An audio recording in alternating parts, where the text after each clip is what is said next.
ଆଜିର ବିଷୟ ହେଉଛି କର୍ତ୍ତବ୍ୟ କ'ଣ? କର୍ମଯୋଗର ତତ୍ତ୍ୱ ବୁଝିବାକୁ ହେଲେ କର୍ତ୍ତବ୍ୟ କାହାକୁ କୁହାଯାଏ, ଆମର ତାହା ଜାଣିବା ଆବଶ୍ୟକ। ମୋତେ ଯଦି କିଛି କରିବାକୁ ହୁଏ, ତେବେ ପ୍ରଥମେ ଜାଣିବାକୁ ହେବ ମୋର କର୍ତ୍ତବ୍ୟ କ'ଣ, ତେବେ ଯାଇ ତାହା କରିପାରିବି। କର୍ତ୍ତବ୍ୟ ଜ୍ଞାନ ପୁଣି ବିଭିନ୍ନ ଜାତି ମଧ୍ୟରେ ଭିନ୍ନ ଭିନ୍ନ। ମୁସଲମାନ କହନ୍ତି ତାଙ୍କ ଶାସ୍ତ୍ର କୋରାନରେ ଯାହା ଲେଖା ଅଛି ତାହା ହିଁ ତାଙ୍କର କର୍ତ୍ତବ୍ୟ। ହିନ୍ଦୁ କହନ୍ତି ତାଙ୍କ ବେଦରେ ଯାହା ଅଛି ତାହା ହିଁ ତାଙ୍କର କର୍ତ୍ତବ୍ୟ। ଖ୍ରୀଷ୍ଟିଆନ ପୁଣି କହନ୍ତି ଯେ ତାଙ୍କର ବାଇବେଲରେ ଯାହା ଅଛି ତାହା ହିଁ ତାଙ୍କର କର୍ତ୍ତବ୍ୟ। ସୁତରାଂ ଆମେ ଦେଖିଲୁ ଜୀବନର ବିଭିନ୍ନ ଅବସ୍ଥାରେ, ଇତିହାସର ବିଭିନ୍ନ ଯୁଗରେ ଓ ବିଭିନ୍ନ ଜାତି ମଧ୍ୟରେ କର୍ତ୍ତବ୍ୟର ଭାବ ଭିନ୍ନ ଭିନ୍ନ। ଅନ୍ୟାନ୍ୟ ସାର୍ବଜନୀନ ଭାବବୋଧକ ଶବ୍ଦ ପରି କର୍ତ୍ତବ୍ୟ ଶବ୍ଦର ମଧ୍ୟ ସ୍ପଷ୍ଟ ସଂଜ୍ଞା ଦେବା ଅସମ୍ଭବ। କର୍ମ ଜୀବନରେ ଏହାର ପରିଣତି ଓ ଫଳାଫଳ ଜାଣି ଆମେ ତାହା ସମ୍ବନ୍ଧରେ ଗୋଟିଏ ମୋଟାମୋଟି ଧାରଣା କରିପାରୁ। ଯେତେବେଳେ ଆମମାନଙ୍କ ସମ୍ମୁଖରେ କେତେ ଗୁଡ଼ିଏ ଘଟଣା ଘଟେ, ସେତେବେଳେ ଆମର ସେଗୁଡ଼ିକ ସମ୍ବନ୍ଧରେ କୌଣସି ବିଶେଷ ଭାବରେ କାର୍ଯ୍ୟ କରିବା ପାଇଁ ସ୍ୱାଭାବିକ ଅଥବା ପୂର୍ବ ସଂସ୍କାର ଅନୁଯାୟୀ ଭାବର ଉଦୟ ହୁଏ। ସେହି ଭାବର ଉଦୟ ହେଲେ ମନ ତାହାର ପରିବେଶ ସମ୍ବନ୍ଧରେ ଚିନ୍ତା କରିବାକୁ ଆରମ୍ଭ କରେ। କେତେବେଳେ ମନେ ହୁଏ ଏପରି ଅବସ୍ଥାରେ ଏହି ଭାବରେ କାର୍ଯ୍ୟ କରିବା ହିଁ ସଙ୍ଗତ। ପୁଣି ଅନ୍ୟ ସମୟରେ ଠିକ୍ ସେହିପରି ଅବସ୍ଥା ହେଲେ ମଧ୍ୟ ସେପରି ଭାବରେ କର୍ମ କରିବା ଅନ୍ୟାୟ ବୋଲି ମନେ ହୁଏ। ତଥାପି ସର୍ବତ୍ର ହିଁ କର୍ତ୍ତବ୍ୟର ଏହି ସାଧାରଣ ଧାରଣା ଦେଖାଯାଏ ଯେ ପ୍ରତ୍ୟେକ ସତ୍ ବ୍ୟକ୍ତି ନିଜ ବିବେକର ଆଦେଶ ଅନୁଯାୟୀ କର୍ମ କରିଥାନ୍ତି, କିନ୍ତୁ କେଉଁ ବିଶେଷ ଗୁଣ କର୍ମକୁ କର୍ତ୍ତବ୍ୟରେ ପରିଣତ କରେ। ଯଦି ଜଣେ ଖ୍ରୀଷ୍ଟିଆନ ସମ୍ମୁଖରେ ଗୋମାଂସ ଥିବା ସତ୍ତ୍ୱେ ନିଜର ପ୍ରାଣ ରକ୍ଷା ପାଇଁ ଅଥବା ଅନ୍ୟର ପ୍ରାଣ ରକ୍ଷା ପାଇଁ ସେ ତା'ର ତାହେଲେ ସେ ନିଶ୍ଚୟ ବୋଧ କରିବ ଯେ ତା କର୍ତ୍ତବ୍ୟରେ ସେ ଅବହେଳା କରିଅଛି। କିନ୍ତୁ ଜଣେ ହିନ୍ଦୁ ଯଦି ଏହି କ୍ଷେତ୍ରରେ ତାହା ଭୋଜନ କରିବାକୁ ସାହସ କରେ ଅଥବା ଅନ୍ୟ ହିନ୍ଦୁକୁ ତାହା ଖାଇବାକୁ ଦିଏ, ସେ ମଧ୍ୟ ନିଶ୍ଚୟ ସମଭାବରେ ଅନୁଭବ କରିବ ଯେ ତାହାର କର୍ତ୍ତବ୍ୟ ଠିକ୍ ରୂପେ ପାଳିତ ହେଲା ନାହିଁ। ହିନ୍ଦୁର ଶିକ୍ଷା ଓ ସଂସ୍କାର ତା ହୃଦୟରେ ଏହିପରି ଭାବ ଆଣିଦିଏ। ବିଗତ ଶତାବ୍ଦୀରେ ଭାରତରେ ଠଗ ନାମକ କୁଖ୍ୟାତ ଦସ୍ୟୁ ଦଳ ଥିଲା। ସେମାନଙ୍କର ଧାରଣା ଥିଲା ଯାହାକୁ ପାଇବେ ତାହାକୁ ମାରି ତା'ର ସର୍ବସ୍ୱ ଅପହରଣ କରିବା ସେମାନଙ୍କର କର୍ତ୍ତବ୍ୟ। ଆଉ ଯିଏ ଯେତେ ଅଧିକ ଲୋକ ମାରୁଥିଲା ସେ ନିଜକୁ ସେତେ ବଡ଼ ବୋଲି ମନେ କରୁଥିଲା। ସାଧାରଣତଃ ଜଣେ ବ୍ୟକ୍ତି ଅନ୍ୟ ଜଣକୁ ଗୁଳି କରି ହତ୍ୟା କଲେ ତାହା ଅନ୍ୟାୟ କାର୍ଯ୍ୟ ବୋଲି ସେ ଦୁଃଖିତ ହୋଇଥାଏ। କିନ୍ତୁ ସେହି ବ୍ୟକ୍ତି ଯଦି ସୈନ୍ୟ ଦଳର ଅନ୍ତର୍ଭୁକ୍ତ ହୋଇ କେବଳ ଜଣକୁ ନୁହେଁ 20 ଜଣଙ୍କୁ ମଧ୍ୟ ଗୁଳି କରେ, ତେବେ ସେ ଆନନ୍ଦିତ ହୁଏ ଏବଂ ଭାବେ ଯେ ସେ ଦକ୍ଷତାର ସହିତ ତାହାର କର୍ତ୍ତବ୍ୟ ପାଳନ କରିଛି। ଅତଏବ ଏଥିରୁ ଖୁବ୍ ସହଜରେ ବୁଝାଯାଉଛି ଯେ କ'ଣ ଆମେ କରୁଛୁ। ଏହା ବିଚାର କରି କର୍ତ୍ତବ୍ୟ ନିର୍ଦ୍ଧାରିତ ହୁଏ ନାହିଁ। ସୁତରାଂ ବ୍ୟକ୍ତି ନିରପେକ୍ଷ ଭାବେ କର୍ତ୍ତବ୍ୟର ଗୋଟିଏ ସଂଜ୍ଞା ଦେବା ଏକାବେଳକେ ଅସମ୍ଭବ। ଏହା କର୍ତ୍ତବ୍ୟ, ଏହା ଅକର୍ତ୍ତବ୍ୟ ଏପରି ନିର୍ଦ୍ଦେଶ କରି କିଛି କୁହାଯାଇପାରେ ନାହିଁ। ତେବେ ବ୍ୟକ୍ତି ବା ଅଧ୍ୟାତ୍ମ ଦୃଷ୍ଟିରୁ କର୍ତ୍ତବ୍ୟର ଲକ୍ଷଣ ନିର୍ଣ୍ଣୟ କରାଯାଇପାରେ। ଯେକୌଣସି କାର୍ଯ୍ୟ ଆମମାନଙ୍କୁ ଭଗବାନଙ୍କ ଆଡ଼କୁ ନେଇଯାଏ ତାହା ହିଁ ସତ୍କାର୍ଯ୍ୟ ଏବଂ ଯେଉଁ କାର୍ଯ୍ୟ ଆମମାନଙ୍କୁ ନିମ୍ନ ଦିଗକୁ ନେଇଯାଏ ତାହା ଅସତ୍କାର୍ଯ୍ୟ। ଆଧ୍ୟାତ୍ମିକ ଦିଗରୁ ଦେଖିଲେ ଆମେ ଦେଖିବାକୁ ପାଉ ଯେ କେତେ ଗୁଡ଼ିଏ କାର୍ଯ୍ୟ ଆମକୁ ଉନ୍ନତ ଓ ମହାନ କରେ। ଅନ୍ୟ କେତେ ଗୁଡ଼ିଏ କାର୍ଯ୍ୟର ପ୍ରଭାବରେ ଆମେ ଅବନତ ଓ ପଶୁଭାବାପନ୍ନ ହୋଇଯାଉ।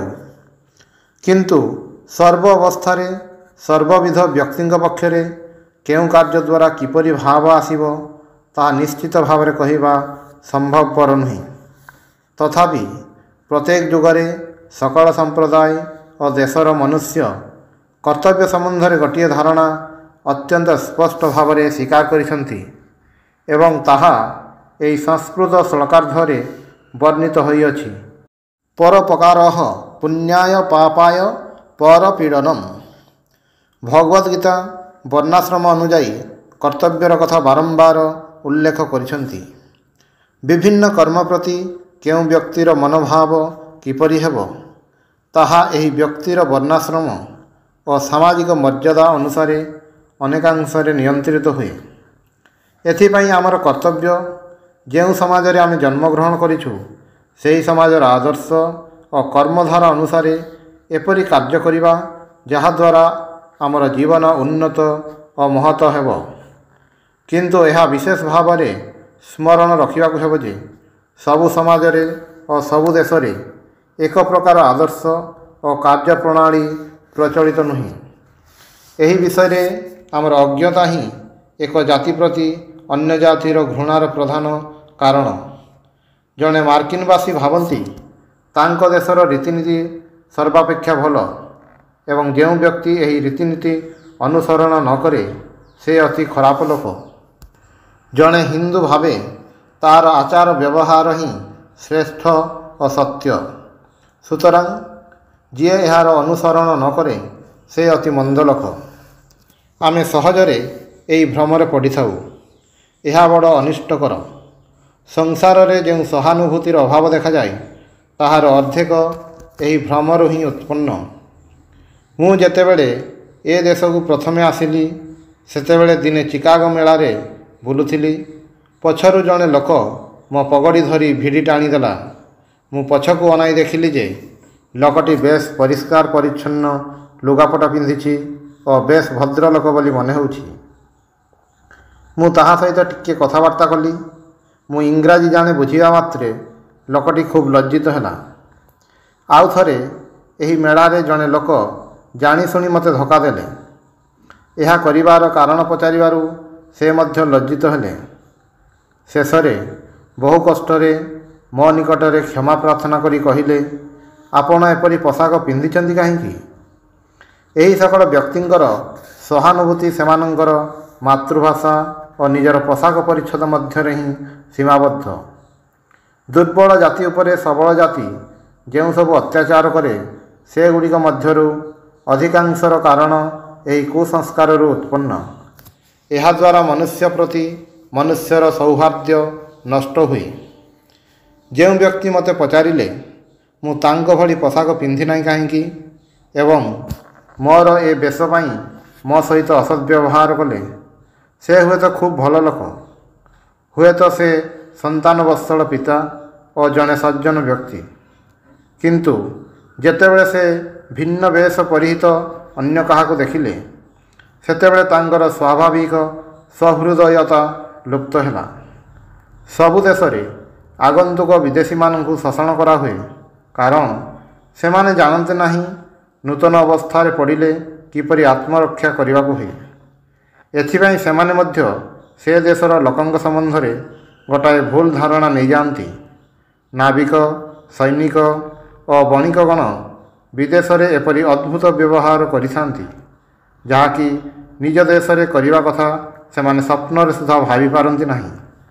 ଏହି କାରଣରୁ ବୋଧହୁଏ ଚୀନବାସୀଗଣ ମାର୍କିନ ଓ ୟୁରୋପୀୟମାନଙ୍କୁ ବିଦେଶୀ ଭୂତ ବୋଲି କହିଥାନ୍ତି।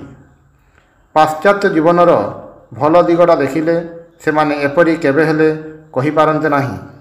ସୁତରାଂ ଆମର ଗୋଟିଏ ବିଷୟ ସ୍ମରଣ ରଖିବା ଉଚିତ ଯେ ଆମେ ଯେପରି ଅନ୍ୟର କର୍ତ୍ତବ୍ୟ ବିଚାର କରିବା ସମୟରେ ସେମାନଙ୍କ ଦୃଷ୍ଟିରୁ ଦେଖୁ ଓ ଯେପରି ଅନ୍ୟ ଜାତିର ଆଚାର ବ୍ୟବହାର ଆମ ନିଜ ମାପକାଠି ଦ୍ୱାରା ନ ମାପୁ। ମୁଁ ଜଗତର ମାପକାଠି ନୁହେଁ। ମୋତେ ଜଗତ ସହିତ ସାମଞ୍ଜସ୍ୟ ରକ୍ଷା କରି ଚଳିବାକୁ ହେବ। ସମଗ୍ର ଜଗତ କେବେ ହେଲେ ମୋ ଭାବ ସହିତ ମିଳିମିଶି ଚଳିବ ନାହିଁ। ଅତଏବ ଦେଖାଗଲା ପରିବେଶ ଅନୁସାରେ ଆମର କର୍ତ୍ତବ୍ୟର ଧାରା ପରିବର୍ତ୍ତିତ ହୁଏ। କୌଣସି ବିଶେଷ ସମୟରେ ଯାହା ଆମର କର୍ତ୍ତବ୍ୟ ତାହା କରିବା ହିଁ ଜଗତରେ ଆମ ପାଇଁ ଶ୍ରେଷ୍ଠ କର୍ମ। ଯେପରି ପ୍ରଥମେ ଆମେ ଆମର ଜନ୍ମଗତ କର୍ତ୍ତବ୍ୟ କର୍ମ, ତାପରେ ସମାଜରେ ଓ ଜୀବନରେ ଆମ ପଦମର୍ଯ୍ୟାଦା ଅନୁସାରେ ଯାହା କର୍ତ୍ତବ୍ୟ ତାହା କରୁ। ମନୁଷ୍ୟ ସ୍ୱଭାବର ଗୋଟିଏ ବିଶେଷ ଦୁର୍ବଳତା ଏହି ଯେ ମନୁଷ୍ୟ କେବେ ହେଲେ ନିଜକୁ ପରୀକ୍ଷା କରେ ନାହିଁ। ସେ ମନେ କରେ ଯେ ସେ ମଧ୍ୟ ରାଜସିଂହାସନରେ ବସିବା ପାଇଁ ଉପଯୁକ୍ତ। ଯଦିବା ସେ ଉପଯୁକ୍ତ ହୁଏ, ତଥାପି ତାହାକୁ ପ୍ରଥମେ ଦେଖାଇବାକୁ ପଡ଼ିବ ଯେ ସେ ତାହାର ସାମାଜିକ ଅବସ୍ଥା ଅନୁଯାୟୀ କର୍ତ୍ତବ୍ୟ ସମ୍ପାଦନ କରିଅଛି। ତେବେ ଯାଇ ତାହା ଉପରେ ଉଚ୍ଚତର କର୍ତ୍ତବ୍ୟର ଭାର ଅର୍ପିତ ହେବ। ଆମେ ଯେତେବେଳେ ଆଗ୍ରହ ସହକାରେ କୌଣସି କାର୍ଯ୍ୟ କରିବାକୁ ଆରମ୍ଭ କରୁ, ସେତେବେଳେ ପ୍ରକୃତି ଚତୁର୍ଦିଗରୁ ଆମକୁ ଆଘାତ କରେ ଏବଂ ତାହାରି ସାହାଯ୍ୟରେ ଶୀଘ୍ର ଆମେ ଆମର ଯଥାର୍ଥ ଅବସ୍ଥା ବୁଝିପାରୁ। ଯିଏ ଯେଉଁ କାର୍ଯ୍ୟ ପାଇଁ ଉପଯୁକ୍ତ ନୁହେଁ, ସେ ଦୀର୍ଘକାଳ ସେହି ପଦରେ ରହିପାରେ ନାହିଁ। ସୁତରାଂ ପ୍ରକୃତି ଯାହା ବିଧାନ କରେ ତାହା ବିରୋଧରେ କୁଣ୍ଠା ପ୍ରକାଶ କରିବାରେ କୌଣସି ଫଳ ନାହିଁ। ତୁମେ ଗୋଟିଏ ତୁଚ୍ଛ କାର୍ଯ୍ୟ କରୁଅଛ ବୋଲି ଯେ ତୁମେ ଜଣେ ନିମ୍ନ ସ୍ତରର ମନୁଷ୍ୟ, ତାହା ନୁହେଁ। କେବଳ କର୍ତ୍ତବ୍ୟର ଆକାର ପ୍ରକାର ଦେଖି କାହାରି ଗୁଣାଗୁଣ ନିର୍ଣ୍ଣୟ କରିବା ଉଚିତ ନୁହେଁ। ଯିଏ ଯେପରି ଭାବରେ ତା'ର କର୍ତ୍ତବ୍ୟ ସମ୍ପାଦନ କରେ, ତାହାରି ଦ୍ୱାରା ହିଁ ତାହାକୁ ବିଚାର କରିବାକୁ ହେବ। ପରେ ଆମେ ଦେଖିବା କର୍ତ୍ତବ୍ୟ ସମ୍ପର୍କୀୟ ଧାରଣା ମଧ୍ୟ ପରିବର୍ତ୍ତିତ ହୁଏ।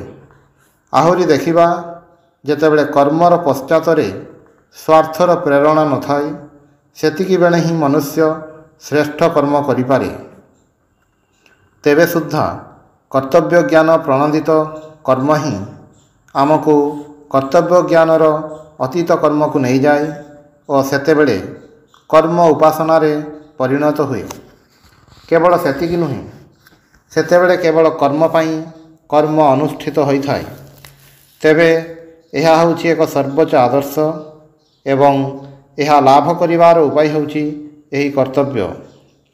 ଆମେ ଦେଖିବା, କର୍ତ୍ତବ୍ୟର ତତ୍ତ୍ୱ, ନୀତି ବା ପ୍ରେମ ଯେକୌଣସି ରୂପରେ ପ୍ରକାଶିତ ହେଉନା କାହିଁକି, ଏହା ଠିକ୍ ଅନ୍ୟାନ୍ୟ ଯୋଗ ଭଳି। ଏହାର ଉଦ୍ଦେଶ୍ୟ କଞ୍ଚାମୁକୁ କ୍ରମଶଃ କ୍ଷଣ କରିବା, ଯାହାଫଳରେ ପାଚିଲା ମୁଁ ନିଜ ମହିମାରେ ଶୋଭା ପାଇପାରେ।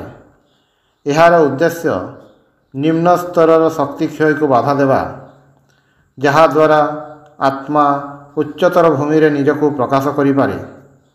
ନିଚ ବାସନାଗୁଡ଼ିକୁ କ୍ରମାଗତ ତ୍ୟାଗ ବା ଅସ୍ୱୀକାର କଲେ ଆତ୍ମାର ମହିମା ପ୍ରକାଶିତ ହୁଏ। କର୍ତ୍ତବ୍ୟ କର୍ମ କରିବା ପାଇଁ ଅତି କଠୋର ତ୍ୟାଗ ଆବଶ୍ୟକ। ଏହିପରି ଜ୍ଞାତସାରରେ ବା ଅଜ୍ଞାତସାରରେ ସୁସଂହତ ସମାଜ ଗଢ଼ି ଉଠିଛି। ଏହି କାର୍ଯ୍ୟକ୍ଷେତ୍ରରେ ସ୍ୱାର୍ଥପୂର୍ଣ୍ଣ ବାସନା ହ୍ରାସ ପାଇ ଆମର ପ୍ରକୃତ ସ୍ୱରୂପର ଅନନ୍ତ ବିସ୍ତୃତିର ପଥ ଖୋଲିଯାଏ। ଅପରପକ୍ଷରେ କର୍ତ୍ତବ୍ୟର ଏହି ଗୋଟିଏ ନିଶ୍ଚିତ ନିୟମ ହେଲା ସ୍ୱାର୍ଥପରତା ଓ ଇନ୍ଦ୍ରିୟ ପରାୟଣତାରୁ ପାପ ଓ ଅସାଧୁତାର ଉଦ୍ଭବ, ଆଉ ନିଃସ୍ୱାର୍ଥ ପ୍ରେମ ଓ ଆତ୍ମସଂଯମରୁ ଧର୍ମର ବିକାଶ।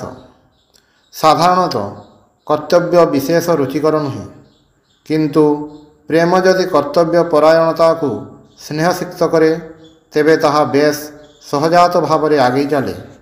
ନତୁବା କର୍ତ୍ତବ୍ୟ ଏକ କ୍ରମାଗତ ସଂଘର୍ଷ ହୋଇଉଠେ। ଅନ୍ୟଥା କିପରି ପିତାମାତା ସନ୍ତାନ ପ୍ରତି, ସନ୍ତାନ ପିତାମାତାଙ୍କ ପ୍ରତି, ସ୍ୱାମୀ ସ୍ତ୍ରୀ ପ୍ରତି ଓ ସ୍ତ୍ରୀ ସ୍ୱାମୀ ପ୍ରତି କର୍ତ୍ତବ୍ୟ ପାଳନ କରିପାରେ? ଆମେ କ'ଣ ଜୀବନର ପ୍ରତିଟି ଦିନ ସଂଘର୍ଷର ସମ୍ମୁଖୀନ ହେଉନାହୁଁ? ପ୍ରେମ ମିଶ୍ରିତ ହେଲେ କର୍ତ୍ତବ୍ୟ ରୁଚିକର ହୁଏ। ପ୍ରେମ କେବଳ ସ୍ୱାଧୀନତାରେ ହିଁ ଦୀପ୍ତି ପାଏ। ଇନ୍ଦ୍ରିୟର ଦାସ, କ୍ରୋଧର ଦାସ, ଈର୍ଷାର ଦାସ ଓ ଯେଉଁ ସବୁ ଅଜସ୍ର ଛୋଟ ଛୋଟ ଘଟଣା ଜୀବନରେ ପ୍ରତ୍ୟହ ଘଟୁଛି, ସେଗୁଡ଼ିକର ଦାସ ହେବା କ'ଣ ସ୍ୱାଧୀନତା? ଆମେ ଜୀବନରେ ଯେଉଁ ସବୁ ଛୋଟ ବଡ଼ ସଂଘର୍ଷର ସମ୍ମୁଖୀନ ହେଉ, ସେଗୁଡ଼ିକୁ ସହ୍ୟ କରିବା ହିଁ ସ୍ୱାଧୀନତାର ସର୍ବୋଚ୍ଚ ଅଭିବ୍ୟକ୍ତି। ସ୍ତ୍ରୀ ଲୋକମାନେ ଈର୍ଷାପୂର୍ଣ୍ଣ ଖିଟିଖିଟିଆ ପ୍ରକୃତିର ଦାସ ହୋଇ ସ୍ୱାମୀଙ୍କ ଉପରେ ଦୋଷାରୋପ କରନ୍ତି ଏବଂ ମନେ କରନ୍ତି ସେମାନେ ଯେପରି ନିଜ ନିଜର ସ୍ୱାଧୀନତା ଜାହିର କରୁଛନ୍ତି। କିନ୍ତୁ ସେମାନେ ଜାଣନ୍ତି ନାହିଁ ଯେ ଏହାଦ୍ୱାରା ସେମାନେ ନିଜକୁ ଦାସୀ ବୋଲି ସାବ୍ୟସ୍ତ କରୁଛନ୍ତି। ଯେଉଁ ସ୍ୱାମୀମାନେ ସର୍ବଦା ସ୍ତ୍ରୀର ଦୋଷ ଦେଖନ୍ତି ସେମାନଙ୍କ ଅବସ୍ଥା ମଧ୍ୟ ତଦ୍ରୂପ। ପବିତ୍ର ଜୀବନଯାପନ କରିବା ହିଁ ପୁରୁଷ ଓ ସ୍ତ୍ରୀର ପ୍ରଥମ ଧର୍ମ। ଏପରି କେହି ନାହିଁ କହିଲେ ଚଳେ। ସେ ଯେତେ ବିପଥଗାମୀ ହୁଅନ୍ତୁ ନା କାହିଁକି, ଯାହାକୁ ଜଣେ ନମ୍ରା ସତୀ ସ୍ତ୍ରୀ ସତ୍ପଥକୁ ଫେରାଇ ଆଣି ପାରନ୍ତି ନାହିଁ। ଜଗତ ଏବେ ସୁଦ୍ଧା ଏତେ ଖରାପ ହୋଇନାହିଁ। ଜଗତରେ ସର୍ବତ୍ର ଆମେ ନୃଶଂସ ପତି ଏବଂ ପୁରୁଷର ଅପବିତ୍ରତା ସମ୍ବନ୍ଧରେ ଅନେକ କଥା ଶୁଣୁ, କିନ୍ତୁ ନୃଶଂସ ଓ ଅପବିତ୍ର ନାରୀଙ୍କ ସଂଖ୍ୟା ମଧ୍ୟ କିଛି କମ୍ ନୁହେଁ। ନାରୀଗଣ ସର୍ବଦା ଯେପରି ଗର୍ବ ସହିତ କହିଥାନ୍ତି ଓ ତାହା ଶୁଣି ଲୋକେ ମଧ୍ୟ ଯେପରି ତାହା ବିଶ୍ୱାସ କରିଥାନ୍ତି। ଯଦି ସବୁ ନାରୀ ସେତେଟା ସତ୍ ଓ ପବିତ୍ର ହୁଅନ୍ତେ, ତେବେ ମୁଁ ନିଃସଂଶୟରେ କହିପାରେ ଯେ ପୃଥିବୀରେ ଜଣେ ହେଲେ ଅପବିତ୍ର ପୁରୁଷ ରହନ୍ତେ ନାହିଁ। ଏପରି କ'ଣ କୌଣସି ପାଶବ ଭାବ ଅଛି ଯାହାକୁ ପବିତ୍ରତା ଓ ସତୀତ୍ୱ ଜୟ କରିନପାରେ? ଯେଉଁ କଲ୍ୟାଣୀ ସତୀ ସ୍ତ୍ରୀ ନିଜ ସ୍ୱାମୀ ବ୍ୟତୀତ ଅନ୍ୟ ପୁରୁଷଙ୍କୁ ନିଜ ପୁତ୍ରତୁଲ୍ୟ ମନେ କରନ୍ତି ଓ ତାଙ୍କ ପ୍ରତି ଜନନୀ ଭାବ ପୋଷଣ କରନ୍ତି, ସେ ଏହି ପବିତ୍ରତା ଶକ୍ତିରେ ଏତେ ଦୂର ଉନ୍ନତ ହୁଅନ୍ତି ଯେ ଏପରି ପଶୁ ପ୍ରକୃତି ବିଶିଷ୍ଟ ମନୁଷ୍ୟ ମଧ୍ୟ ତାଙ୍କ ସମ୍ମୁଖରେ ପବିତ୍ରତାର ପ୍ରବାହ ଅନୁଭବ କରନ୍ତି। ପ୍ରତ୍ୟେକ ପୁରୁଷଙ୍କ ପକ୍ଷରେ ମଧ୍ୟ ନିଜ ପତ୍ନୀ ବ୍ୟତୀତ ଅନ୍ୟାନ୍ୟ ନାରୀଙ୍କୁ ମାତା, କନ୍ୟା ବା ଭଗିନୀ ରୂପେ ଦେଖିବା ଉଚିତ। ଯେଉଁ ବ୍ୟକ୍ତି ଧର୍ମାଚାର୍ଯ୍ୟ ହେବାକୁ ଇଚ୍ଛୁକ, ସେ ପ୍ରତ୍ୟେକ ନାରୀଙ୍କୁ ମାତୃ ଦୃଷ୍ଟିରେ ଦେଖିବେ ଏବଂ ସର୍ବଦା ତଦନୁରୂପ ବ୍ୟବହାର କରିବେ। ଜଗତରେ ମା'ର ସ୍ଥାନ ସବୁଠାରୁ ଉଚ୍ଚରେ, କାରଣ ମାତୃଭାବରେ ହିଁ ସର୍ବୋତ୍ତମ ନିଃସ୍ୱାର୍ଥପରତା, ଶିକ୍ଷା ଓ ତଦନୁସାରେ କାର୍ଯ୍ୟ କରିବାର ଅବସର ମିଳେ। ଭଗବତ୍ ପ୍ରେମ ହିଁ ମା'ର ସ୍ନେହ ଅପେକ୍ଷା ଉଚ୍ଚତର, ଅନ୍ୟ ସବୁ ଭଲ ପାଇବା ନିମ୍ନତର। ମା'ର କର୍ତ୍ତବ୍ୟ ପ୍ରଥମେ ନିଜ ସନ୍ତାନମାନଙ୍କ ବିଷୟ ଚିନ୍ତା କରିବା, ତାପରେ ନିଜ ବିଷୟ। କିନ୍ତୁ ସେ କଥା ନକରି ଯଦି ପିତାମାତା ପ୍ରଥମେ ନିଜ କଥା ଭାବନ୍ତି, ତେବେ ଫଳ ହୁଏ ଯେ ପିତାମାତା ଓ ସନ୍ତାନମାନଙ୍କ ମଧ୍ୟରେ ସମ୍ବନ୍ଧ ପକ୍ଷୀ ଓ ତା'ର ଶାବକମାନଙ୍କ ସମ୍ପର୍କ ପରି ହୁଏ। ପକ୍ଷୀର ଶାବକମାନଙ୍କର ଡେଣା ଉଠିଲେ ସେମାନେ ଆଉ ବାପ ମା'ଙ୍କୁ ଚିହ୍ନନ୍ତି ନାହିଁ। ସେହି ମନୁଷ୍ୟ ହିଁ ବାସ୍ତବିକ ଧନ୍ୟ, ଯିଏକି ନାରୀକୁ ଭଗବାନଙ୍କ ମାତୃଭାବର ପ୍ରତିମୂର୍ତ୍ତି ରୂପେ ଦେଖେ। ସେହି ନାରୀ ମଧ୍ୟ ଧନ୍ୟ, ଯାହାଙ୍କ ଦୃଷ୍ଟିରେ ପୁରୁଷ ପିତୃଭାବର ପ୍ରତୀକ। ସେହି ସନ୍ତାନଗଣ ଧନ୍ୟ, ଯେଉଁମାନେ ନିଜ ପିତାମାତାଙ୍କୁ ଭଗବତ୍ ସତ୍ତାର ପ୍ରକାଶ ରୂପେ ଦେଖିବାକୁ ସମର୍ଥ ହୁଅନ୍ତି। ଉନ୍ନତି ଲାଭର ଏକମାତ୍ର ଉପାୟ ହେଉଛି ଆମ ସମ୍ମୁଖରେ ଯେଉଁ କର୍ତ୍ତବ୍ୟ ରହିଛି ତାହା ପାଳନ କରି ଧୀରେ ଧୀରେ ଶକ୍ତି ସଞ୍ଚୟ କରିବା। ଯେ ପର୍ଯ୍ୟନ୍ତ ଆମେ ସେହି ସର୍ବୋଚ୍ଚ ଅବସ୍ଥାରେ ପଦାର୍ପଣ ନ କରିଛୁ, ପ୍ରତ୍ୟହ ଏଣୁ ତେଣୁ କହୁଥିବା ଜଣେ ଅଧ୍ୟାପକ ଅପେକ୍ଷା ଯେଉଁ ମଚି ସର୍ବାପେକ୍ଷା କମ୍ ସମୟରେ ହଳେ ମଜବୁତ ଓ ସୁନ୍ଦର ଜୋତା ପ୍ରସ୍ତୁତ କରିପାରେ, ସେ ବଡ଼। ଜଣେ ଯୁବକ ସନ୍ନ୍ୟାସୀ ବଣରେ ବହୁକାଳ ଧରି ସାଧନ, ଭଜନ ଓ ଯୋଗାଭ୍ୟାସ କରିବାକୁ ଲାଗିଲେ। 12 ବର୍ଷ କାଳ କଠୋର ତପସ୍ୟା କରିବା ପରେ ଦିନେ ସେ ଗୋଟିଏ ବୃକ୍ଷ ତଳେ ବସିଥିଲେ। ଏପରି ସମୟରେ ତାଙ୍କ ମୁଣ୍ଡ ଉପରେ କେତେଗୁଡ଼ିଏ ଶୁଖିଲା ପତ୍ର ଆସି ପଡ଼ିଲା। ଉପରକୁ ଅନାଇ ଦେଖିଲେ ଯେ ଗୋଟିଏ କାଉ ଓ ଗୋଟିଏ ବଗ ଗଛ ଉପରେ ଲଢ଼ିବାରେ ଲାଗିଛନ୍ତି। ଏହା ଦେଖି ସେ ଅତ୍ୟନ୍ତ କ୍ରୁଦ୍ଧ ହୋଇ କହିଲେ, କ'ଣ ତୁମେମାନେ ମୋ ମୁଣ୍ଡରେ ଶୁଖିଲା ପତ୍ର ପକାଇବାକୁ ସାହସ କଲ? ଏହି କଥା କହି ସେ କ୍ରୋଧରେ ସେମାନଙ୍କ ଆଡ଼କୁ ଅନାଇବା ମାତ୍ରେ ତାଙ୍କ ମସ୍ତକରୁ ଗୋଟିଏ ଅଗ୍ନିଶିଖା ବାହାରି ପକ୍ଷୀଗୁଡ଼ିକୁ ଭସ୍ମ କରିଦେଲା। ଯୋଗଶକ୍ତିରୁ ତାଙ୍କର ଏପରି ଶକ୍ତିର ବିକାଶ ହୋଇଥିବାରୁ ସେ ବଡ଼ ଆନନ୍ଦିତ ହେଲେ ଓ ଭାବିଲେ, ଥରେ ମାତ୍ର ଦୃଷ୍ଟି ନିକ୍ଷେପ କରି ମୁଁ ଏହି ପକ୍ଷୀମାନଙ୍କୁ ଭସ୍ମ କରିପାରିଲି। କିଛି ଦିନ ପରେ ତାଙ୍କୁ ଭିକ୍ଷା କରିବା ପାଇଁ ସହରକୁ ଯିବାକୁ ପଡ଼ିଲା। ସେ ଜଣଙ୍କ ଦ୍ୱାର ଦେଶରେ ଠିଆ ହୋଇ କହିଲେ, ମା, ଗଣ୍ଡାଏ ଭିକ୍ଷା ମିଳୁ। ଭିତରୁ ଉତ୍ତର ଆସିଲା, ପୁଅ, ଟିକିଏ ଅପେକ୍ଷା କର। ଯୋଗୀ ମନେ ମନେ କହିଲେ, ହତଭାଗିନୀ, ତୋର ଏତେ ଆସ୍ପର୍ଦ୍ଧା? ତୁ ମୋତେ ଅପେକ୍ଷା କରିବାକୁ କହୁଛୁ? ତୁ କ'ଣ ମୋର ଶକ୍ତି ଜାଣିନାହୁଁ? ସେ ଯେତେବେଳେ ମନେ ମନେ ଏପରି କହୁଛନ୍ତି, ପୁଣି ସେହି କଣ୍ଠଧ୍ୱନି ଶୁଣାଗଲା, ବାପ, ଏପରି ଅହଙ୍କାର କର ନାହିଁ। ଏଠାରେ କୌଣସି କାଉ ବା ବଗ ନାହିଁ। ସେ ବିସ୍ମିତ ହେଲେ ଓ ଅପେକ୍ଷା କରିବାକୁ ଲାଗିଲେ।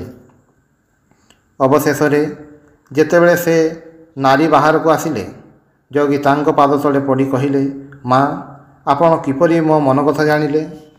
ସେ କହିଲେ, ବାପ, ମୁଁ ତୁମର ଯୋଗ ବା ତପସ୍ୟା କିଛି ଜାଣେ ନାହିଁ। ମୁଁ ଜଣେ ସାମାନ୍ୟ ନାରୀ। ତୁମକୁ ଅପେକ୍ଷା କରିବାକୁ କେବଳ କହିଥିଲି, କାରଣ ମୋର ସ୍ୱାମୀ ପୀଡ଼ିତ। ମୁଁ ତାଙ୍କର ସେବା କରୁଥିଲି। ଜୀବନ ସାରା ମୁଁ ମୋର କର୍ତ୍ତବ୍ୟ କରିବାକୁ ଯଥାସାଧ୍ୟ ଚେଷ୍ଟା କରି ଆସିଛି। ବିବାହ ପୂର୍ବରୁ ମାତା ପିତାଙ୍କ ପ୍ରତି କନ୍ୟାର କର୍ତ୍ତବ୍ୟ ପାଳନ କରିଛି। ବର୍ତ୍ତମାନ ବିବାହିତ ନାରୀ ହିସାବରେ ସ୍ୱାମୀଙ୍କ ପ୍ରତି ମୋର କର୍ତ୍ତବ୍ୟ କରୁଅଛି। ଏହା ହିଁ ମୋର ଯୋଗ ଅଭ୍ୟାସ। ଏ କର୍ତ୍ତବ୍ୟ କରି ମୋର ଜ୍ଞାନ ଚକ୍ଷୁ ଖୋଲିଛି। ତଦ୍ୱାରା ମୁଁ ତୁମର ମନୋଭାବ ଓ ଅରଣ୍ୟରେ ତୁମ କୃତ ସମସ୍ତ ଘଟଣା ଜାଣିପାରିଛି। ବର୍ତ୍ତମାନ ମୋର ତୁମକୁ ଉପଦେଶ, ତୁମେ ଏହା ଅପେକ୍ଷା ଉଚ୍ଚତର କିଛି ଜାଣିବାକୁ ଇଚ୍ଛା କର ତ ଅମୁକ ନଗରକୁ ଯାଅ। ସେଠାରେ ବଜାର ଭିତରେ ଜଣେ ବ୍ୟାଧକୁ ଦେଖିବ। ସେ ତୁମକୁ ଏପରି ଉପଦେଶ ଦେବେ, ଯାହା ଶିକ୍ଷା କରି ତୁମେ କୃତାର୍ଥ ହେବ। କିନ୍ତୁ ସନ୍ନ୍ୟାସୀ ଭାବିଲେ, ଜଣେ ବ୍ୟାଧ ନିକଟକୁ ମୁଁ କାହିଁକି ଯିବି? କିନ୍ତୁ ସେ ଯେଉଁ ଘଟଣା ଏବେ ଦେଖିଲେ, ତଦ୍ୱାରା ତାଙ୍କର କିଞ୍ଚିତ୍ ଚୈତନ୍ୟ ଉଦୟ ହୋଇଥିଲା। ସୁତରାଂ ସେ ସେହି ନଗରକୁ ଯାତ୍ରା କଲେ। ନଗର ନିକଟକୁ ଆସି ସେ ବଜାର ଦେଖିବାକୁ ପାଇଲେ। କିନ୍ତୁ ଦୂରରୁ ସେ ଦେଖିଲେ, ଜଣେ ଅତି ସ୍ଥୂଳକାୟ ବ୍ୟାଧ ବସି ଗୋଟିଏ ବଡ଼ ଛୁରୀ ସାହାଯ୍ୟରେ ମାଂସ କାଟୁଛି। ନାନା ଲୋକଙ୍କ ସହିତ କଥାବାର୍ତ୍ତା କରୁଅଛି ଓ ବିକ୍ରିବଟା କରୁଛି। ଯୁବକ ଭାବିଲେ, ହେ ଭଗବାନ, ରକ୍ଷା କର। ଏହି ଲୋକ ନିକଟରୁ ମୋତେ ଶିକ୍ଷା କରିବାକୁ ହେବ। ମୁଁ ତ ଦେଖୁଛି ଏ ଗୋଟିଏ ପିଶାଚର ଅବତାର। ସେତେବେଳେ ସେ ଲୋକଟି ମୁହଁ ଉଠାଇ କହିଲା, ସ୍ୱାମୀ, ଅମୁକ ମହିଳା କ'ଣ ଆପଣଙ୍କୁ ଏଠାକୁ ପଠାଇଛନ୍ତି? ମୋର କାରବାର ଶେଷ ନ ହେବା ପର୍ଯ୍ୟନ୍ତ ଅନୁଗ୍ରହ କରି ଟିକିଏ ବସନ୍ତୁ। ସନ୍ନ୍ୟାସୀ କିନ୍ତୁ ଭାବିଲେ, ଏଠାରେ ମୁଁ କ'ଣ ଶିଖିବି? ଯାହା ହେଉ, ସେ ଉପବେଶନ କଲେ ଓ ବ୍ୟାଧ ମଧ୍ୟ ନିଜ କାର୍ଯ୍ୟ କରିବାକୁ ଲାଗିଲା।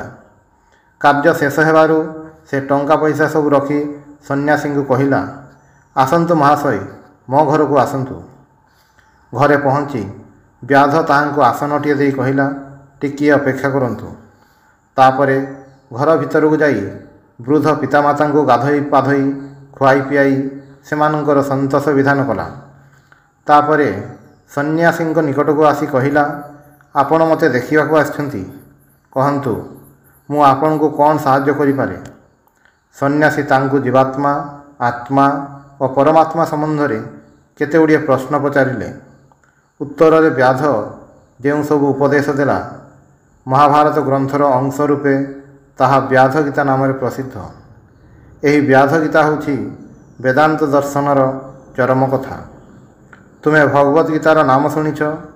ଏହା ଶ୍ରୀକୃଷ୍ଣଙ୍କ ଉପଦେଶ। ଭଗବତ ଗୀତା ପାଠ ଶେଷ କରି ତୁମମାନଙ୍କର ଏହି ବ୍ୟାଧ ଗୀତା ପାଠ କରିବା ଉଚିତ। ଏହା ବେଦାନ୍ତ ଦର୍ଶନର ଚରମ ଭାବ। ବ୍ୟାଧର ଉପଦେଶ ଶେଷ ହେବାରୁ ସନ୍ନ୍ୟାସୀ ଅତିଶୟ ବିସ୍ମିତ ହୋଇ କହିଲେ, ଆପଣଙ୍କର ଏତେ ଉଚ୍ଚ ଅବସ୍ଥା, ତଥାପି ଆପଣ ଏହି ବ୍ୟାଧ ଦେହ ଅବଲମ୍ବନ କରି ଏପରି କୁତ୍ସିତ କାର୍ଯ୍ୟ କରୁଛନ୍ତି କାହିଁକି? ତହୁଁ ବ୍ୟାଧ ଉତ୍ତର ଦେଲେ, ବତ୍ସ, କୌଣସି କର୍ମ ହୀନ ନୁହେଁ, କୌଣସି କର୍ମ ଅପବିତ୍ର ମଧ୍ୟ ନୁହେଁ। ଏ କାର୍ଯ୍ୟ ମୋର ଜନ୍ମଗତ ପ୍ରାରବ୍ଧ ଲବ୍ଧ। ମୁଁ ବାଲ୍ୟକାଳରୁ ଏହି ବ୍ୟବସାୟ ଶିକ୍ଷା କରିଛି। ଅନାସକ୍ତ ହୋଇ ମୋର କର୍ତ୍ତବ୍ୟଗୁଡ଼ିକୁ ଭଲ ଭାବରେ କରିବାକୁ ମୁଁ ଚେଷ୍ଟା କରେ। ମୁଁ ଗୃହସ୍ଥ ଧର୍ମ ପାଳନ କରେ ଓ ପିତାମାତାଙ୍କୁ ଯଥାସାଧ୍ୟ ସୁଖୀ କରିବାକୁ ଚେଷ୍ଟା କରେ। ମୁଁ ଯୋଗ ଜାଣେ ନାହିଁ କିମ୍ବା ସନ୍ନ୍ୟାସ ମଧ୍ୟ ଗ୍ରହଣ କରିନାହିଁ। ମୁଁ ସଂସାର ତ୍ୟାଗ କରି ବଣକୁ ଯାଇନାହିଁ। ଅନାସକ୍ତ ଭାବରେ କର୍ତ୍ତବ୍ୟ କରି ମୋର ଏହି ଜ୍ଞାନ ଜନ୍ମିଛି। ଭାରତରେ ଜଣେ ମହାନ ଯୋଗୀ ଅଛନ୍ତି। ମୁଁ ଜୀବନରେ ଯେତେ ମହାନ ବ୍ୟକ୍ତିଙ୍କୁ ଦେଖିଛି, ଏ ହେଉଛନ୍ତି ସେମାନଙ୍କ ମଧ୍ୟରେ ଅନ୍ୟତମ। ସେ ଜଣେ ଅସାଧାରଣ ବ୍ୟକ୍ତି। କେବେ ହେଲେ କାହାରିକୁ ଉପଦେଶ ଦିଅନ୍ତି ନାହିଁ। କୌଣସି ପ୍ରଶ୍ନ ପଚାରିଲେ ସେ ତାହାର ଉତ୍ତର ଦେବେ ନାହିଁ। ଆଚାର୍ଯ୍ୟ ପଦ ଗ୍ରହଣ କରିବା ପାଇଁ ସେ ଅତି ସଂକୁଚିତ। ତାଙ୍କୁ କୌଣସି ପ୍ରଶ୍ନ ପଚାରି କିଛି ଦିନ ଅପେକ୍ଷା କରିବାକୁ ହେବ। କଥୋପକଥନ ଛଳରେ ସେ ନିଜେ ଉକ୍ତ ବିଷୟ ଉତ୍ଥାପନ କରିବେ ଏବଂ ତାହା ସମ୍ବନ୍ଧରେ ଅପୂର୍ବ ଆଲୋକପାତ କରିବେ। ସେ ମୋତେ ଏକଦା କର୍ମର ରହସ୍ୟ ସମ୍ବନ୍ଧରେ କହିଥିଲେ, ଜନ୍ ସାଧନ ତନ୍ ସିଦ୍ଧି। ଯେତେବେଳେ ତୁମେ କୌଣସି କାର୍ଯ୍ୟ କରୁଛ, ସେ ସମୟରେ ଅନ୍ୟ କୌଣସି ବିଷୟ ଭାବ ନାହିଁ। ସର୍ବୋଚ୍ଚ ପୂଜା ରୂପରେ ଏହାର ଅନୁଷ୍ଠାନ କର ଏବଂ ସେଥିରେ ହିଁ ସମସ୍ତ ମନପ୍ରାଣ ଅର୍ପଣ କର। ଉପରୋକ୍ତ ଗଳ୍ପରେ ଦେଖିଲେ ଯେ ବ୍ୟାଧ ଏବଂ ନାରୀ ସର୍ବାନ୍ତକରଣରେ ନିଜ କର୍ତ୍ତବ୍ୟ କରିଛନ୍ତି ଏବଂ ଫଳରେ ତାଙ୍କର ଦିବ୍ୟ ଜ୍ଞାନ ଲାଭ ହେଲା। ଏହାଦ୍ୱାରା ସ୍ପଷ୍ଟ ପ୍ରମାଣିତ ହେଉଛି ଯେ ଜୀବନରେ ଗୃହସ୍ଥ ବା ଯେକୌଣସି ଅବସ୍ଥାରେ ଅନାସକ୍ତ ଭାବରେ କର୍ମ କଲେ ଆମେ ଆତ୍ମଜ୍ଞାନ ଲାଭ କରିବା। ଆମର କର୍ତ୍ତବ୍ୟ ପ୍ରଧାନତଃ ଆମର ପାରିପାର୍ଶ୍ୱିକ ଅବସ୍ଥା ଦ୍ୱାରା ନିର୍ଦ୍ଧାରିତ ହୁଏ। କର୍ତ୍ତବ୍ୟ ଭିତରେ କୌଣସି ସାନ ବଡ଼ ଭେଦ ରହିନପାରେ। କେବଳ ସକାମ କର୍ମୀ ହିଁ ତା'ର କର୍ତ୍ତବ୍ୟ ପାଇଁ ବିରକ୍ତ ପ୍ରକାଶ କରେ, କିନ୍ତୁ ଅନାସକ୍ତ କର୍ମୀ ପକ୍ଷରେ ସବୁ କର୍ତ୍ତବ୍ୟ ହିଁ ସମାନ ଏବଂ ଏଗୁଡ଼ିକ ଅମୋଘ ଅସ୍ତ୍ର ପରି ତାହାର ସ୍ୱାର୍ଥପରତା ଓ ଇନ୍ଦ୍ରିୟ ପରାୟଣତା ବିନଷ୍ଟ କରେ ଏବଂ ସାଧକ ମୁକ୍ତି ପଥରେ ଅଗ୍ରସର ହୁଏ। ଆମେ କୌଣସି କାର୍ଯ୍ୟରେ ବିରକ୍ତି ପ୍ରକାଶ କରିବାର କାରଣ ଆମେ ନିଜକୁ ଖୁବ୍ ବଡ଼ ବୋଲି ମନେ କରୁ, କିନ୍ତୁ ଆନ୍ତରିକତାର ସହିତ କର୍ମରେ ପ୍ରବୃତ୍ତ ନ ହେଲେ ଆମେ ଅତି ତୁଚ୍ଛ କର୍ମଗୁଡ଼ିକ ମଧ୍ୟ ଠିକ୍ ଭାବରେ ସମ୍ପାଦନ କରିପାରୁନାହିଁ। ତେଣୁ ଆମେ ନିଜ ଅବସ୍ଥା ସମ୍ବନ୍ଧରେ ଯେଉଁ ସମସ୍ତ ଉଚ୍ଚ ଧାରଣା ପୋଷଣ କରିଥାଉ, ସେଗୁଡ଼ିକ ମିଥ୍ୟା ପ୍ରମାଣିତ ହୁଏ। ମୁଁ ଯେତେବେଳେ ଛୋଟ ଥିଲି, ସେତେବେଳେ ମୋ ମନରେ ଅନେକ ପ୍ରକାର ଚିନ୍ତା ଉଠୁଥିଲା। ଭାବୁଥିଲି ମୁଁ ଜଣେ ମସ୍ତ ବଡ଼ ସମ୍ରାଟ ହେବି ଇତ୍ୟାଦି। ବୋଧହୁଏ ତୁମେମାନେ ମଧ୍ୟ ବାଲ୍ୟକାଳରେ ଏହିପରି ଚିନ୍ତା କରିଥିବ। ଏସବୁ କେବଳ ଚିନ୍ତା ମାତ୍ର। ପ୍ରକୃତି କିନ୍ତୁ ସର୍ବଦା କଠୋର ଭାବରେ ପ୍ରତ୍ୟେକଙ୍କଠାରେ କର୍ମ ଅନୁଯାୟୀ ଫଳ ବିଧାନ କରିଥାଏ। ତାହା ତିଳେ ମାତ୍ର ଏପଟ ସେପଟ ହେବାର ଉପାୟ ନାହିଁ। ସେଥିପାଇଁ ଆମେ ସ୍ୱୀକାର କରିବାକୁ ନ ଚାହିଁଲେ ସୁଦ୍ଧା ଆମର କର୍ମଫଳ ଅନୁସାରେ ହିଁ ଆମର କର୍ତ୍ତବ୍ୟ ନିର୍ଦ୍ଦିଷ୍ଟ ହୋଇଥାଏ। ଆମର ବର୍ତ୍ତମାନ ଯେଉଁ କର୍ତ୍ତବ୍ୟ ରହିଅଛି, ତାହା ଉତ୍ତମ ରୂପେ ପାଳନ କରି ଆମେ ଶକ୍ତି ଲାଭ କରିଥାଉ। ଏହି ଭାବରେ ଶକ୍ତି ଲାଭ କରି କ୍ରମେ ଆମେ ଏପରି ଏକ ଅବସ୍ଥାରେ ପହଞ୍ଚିବା, ଯେତେବେଳେ ଆମେ ସମାଜର ସର୍ବାପେକ୍ଷା ସମ୍ମାନଜନକ କର୍ତ୍ତବ୍ୟ ପାଳନ କରିବାର ସୌଭାଗ୍ୟ ଲାଭ କରିବା। ଏହି ସତ୍ୟ ଆମେ ଜାଣିବା ଭଲ, କାରଣ ପ୍ରତିଯୋଗିତାରୁ ହିଁ ଈର୍ଷାର ଉତ୍ପତ୍ତି ହୁଏ ଏବଂ ତାହା ହୃଦୟର ସତ୍ ଓ କମଳ ଭାବଗୁଡ଼ିକୁ ନଷ୍ଟ କରିଦିଏ। ସବୁ ବିଷୟରେ ଯେ ବିରକ୍ତ ପ୍ରକାଶ କରେ, ତା ପକ୍ଷରେ ସକଳ କର୍ତ୍ତବ୍ୟ ହିଁ ଅରୁଚିକର ବୋଲି ବୋଧ ହୁଏ। ସେ କେବେ ହେଲେ ସନ୍ତୁଷ୍ଟ ହେବ ନାହିଁ ଏବଂ ତା'ର ଜୀବନ ବିଫଳ ହେବ। ତେଣୁ ଆସ, ଆମେ କେବଳ କାମ କରିଯିବା। ଯେକୌଣସି କର୍ତ୍ତବ୍ୟ ଆସୁନା କାହିଁକି, ତାହା ଯେପରି ଆମେ ଆଗ୍ରହ ସହକାରେ କରିଯାଇପାରୁ, ସର୍ବଦା ଯେପରି କର୍ତ୍ତବ୍ୟ ସମ୍ପାଦନ ପାଇଁ ଆମେ ପ୍ରସ୍ତୁତ ରହୁ, ତେବେ ଆମେ ନିଶ୍ଚୟ ଦିବ୍ୟ ଆଲୋକର ସନ୍ଧାନ ପାଇବା।